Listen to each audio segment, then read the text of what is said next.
En Allemagne, le chef de la diplomatie Frank-Walter Steinmeier a réagi à la victoire du non au référendum italien, estimant qu'il s'agissait d'une source d'inquiétude qui ne constituait pas un message positif pour l'Europe, alors que la chancelière Angela Merkel s'est dite attristée.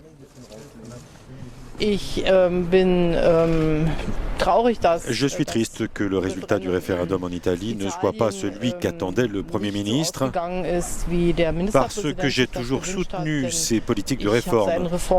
Mais il s'agit bien sûr de politique intérieure italienne et c'est une décision que nous devons respecter. Le ministre français de l'économie et des finances estime, lui, que le résultat du référendum italien ne met pas en cause l'attachement des Italiens pour l'Europe. Je pense qu'il ne faut pas analyser le référendum italien d'une autre manière qu'en pensant que c'est un référendum sur la Constitution. Et c'est à cela que les Italiens ont répondu majoritairement non. Si on leur pose la question de l'Europe, ils sont farouchement favorables à la construction de l'Europe et à une Italie au sein de cette Europe. Quant au président de l'Eurogroupe, il a pour sa part souligné le calme des marchés financiers.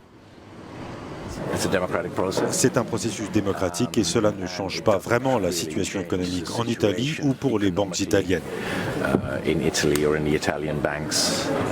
Les problèmes que nous avons aujourd'hui sont les mêmes qu'hier et nous devons y faire face.